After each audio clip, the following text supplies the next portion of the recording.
Mwiriwe bene data, tubahaye ikaze uyu munsi ku gicaniro cy'umuryango. Imirongo y'ibyanditswe yakuwe muri Bibiliya yera ndetse n'imirongo migufi yakuwe mu bibwiriza byabwirijwe na mwene data William Marion Branham hagati y'umwaka w'igihumbi 947 n'igihumbi 965.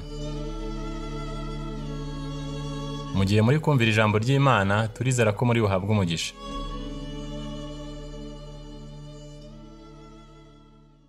Abalewi igice cya 25 umurongo wa 47 kugera ku wa 50. Kandi umunyamahanga cyangwa umusuhuke ugusuhukiyeho nahinduka umukire, mwene wanyu agakenera imbere ye, akigura n'uwo munyamahanga cyangwa umusuhuke ugusuhukiyeho cyangwa n'uwo mu muryango we, amaze kugurwa yacungurwa, umwe muri bene se yamucungura, azabarira imyaka uwamuguze uhereye ku mwaka yiguriye nawe ageze ku mwaka wa yubile, igiciro kimucunguza kizahwane n'umubare w'iyo myaka, igiciro cyayo gicibwe nk'uko ibihembo by'umukozi biri. Now here's a great picture. The first, a redeemer, someone who can redeem a lost estate in Israel. You preachers know this. The man must first be a kinsman. Noneho hari ishusho ikomeye. Iya mbere, umucunguzi, umuntu wari gucungura ubutaka bwatakajwe muri Isirayeli. Mwebwe avuga butumwa murabizi. Umugabo agomba kuba mbere na mbere ari umucunguzi. Agomba kuba ari mwene wabo wa bugufi. He must be close kinfolks, not a way off kinsman, a near kinsman. And how could God ever become a close kinsman? When God himself was made flesh and dwelt among us, he becomes kinfolks to the human race. Hallelujah! That's right. Atari mwene wabo wa kure, mwene wabo wa bugufi. Kandi se ni gute Imana yari kwigera iba mwene wacu wa bugufi? Igihe Imana ubwayo yari yambaye umubiri maze igatura hagati yacu, yahindutse mwene wacu wa bugufi kunyoko muntu. Ibyo ni ukuri. The only way it could be, when God was made flesh here among us, he becomes kinfolks, not the angels, but the human beings. He never came in the form of angel, but he humiliated himself and stripped himself from all of his heavenly glories and come down and was made kinfolks with man in order to fulfill the law of kinsman redeemership. Nibwo buryo bwonyine byari gushoboka. Igihe Imana yambaye umubiri hano hagati muri twebwe, yahindutse mwene wacu wa bugufi, atari ku bamarayika ahubwo ku biremwa muntu. Ntiyigeze aza mu ishusho ya marayika, ahubwo yicishije bugufi maze yiyambura ibyubahiro bye byose byo mu ijuru, maze aramanuka nukagirwa mwene wabo wa bugufi n'umuntu kugira ngo asohoze itegeko rya mwene wacu w'umucunguzi. Oh, what precious love that Father had for Adam's fallen race. Gave his only Son to suffer and redeem us by his grace. There is a near kinsman. Mbega urukundo ruhebuje data yari afite inyoko yaguye ya Adamu, itanga umwana wayo kugira ngo aducungure kubw'ubuntu bwayo. Nguwo umucunguzi wa bugufi.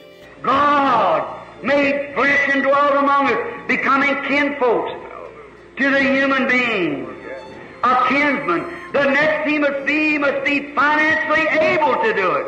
And who would be more financial? What kind of a debt could be paid? Imana yambaye umubiri maze iturana natwe, ihinduka mwene wabo ku kiremwa muntu, mwene wacu. Igikurikiyeho agomba kuba mu buryo bw'amafaranga ashoboye kubikora. Kandi se ninde waba atunze cyane? Ni ideni ringana iki rishobora kwishyurwa? When God owns all the universes there is and all the spaces and all the time and everything else, he was able financially. Amen. Hallelujah. Mu gihe Imana itunze isanzure ryose uko riri, n'ibyanya byose n'ibihe byose n'ibindi bintu, yarashoboye mu buryo bw'ubutunzi. Hallelujah. But when he was in the form of spirit, he could not do it because he was spirit and man was human. And the Spirit was made flesh and dwelt among us to become kinfolks to us in order to redeem us. You see it? Notice. Ariko igihe yari mu ishusho y'umwuka, ntiyari gushobora kubikora kubera ko yari umwuka, kandi umuntu yari umuntu. Kandi umwuka wambaye umubiri maze uturana natwe kugira ngo utubere mwene wacu, kugira ngo abone uko aducungura. Murabibona? Mwitegereze. There's the prayer to welcome to you tonight when God, stripping himself, coming out of the ivory palaces, taking upon himself the form of sinful flesh, to humiliate himself, to come down, to be kinfolks to the poorest beggar there is in the world, right? To become a kinfolks to him. Jehovah himself made kinfolks to a beggar. hariho guhabwa ikaze kwakwirakwijwe iri joro ku bwanyu. Igihe Imana yiyambuye, isohotse mu ngoro itatse, yishyiraho ishusho y'umubiri w'icyaha, kwicisha bugufi akamanuka, akaba mwene wacu ku mukene wasabirizaga uri muri iri si joro, akamubera mwene wabo. Yehova yire yigize mwene wabo usabiriza. The foxes have dens and the birds have nests, but the Son of Man don't have a place to lay his head. Ati ingunzu zifite imyobo n'inyoni zikagira ibyari, ariko umwana w'umuntu ntafite aho yarambika umusaya. Born in a manger, wrapped in swaddling cloth, yet the very Prince of Glory. The day sprang from on high, humiliating, bringing himself down, condescending, coming down to be made kinfolks with a sinner. Yavukiye mu muvure, ufurebye utwambaro tw'uruhinja, nyamara ari umwami w'icyubahiro ubwe. Umuseke uturutse hejuru, yicisha bugufi, yimanura hasi, ariyengesha aramanuka, kugira ngo abe mwene wabo w'umunyabyaha. Think of it, people! How can you reject that matchless love? Nk'abantu mwe mubitekerezeho, ni gute wakwirengagiza urwo rukundo rutagereranywa?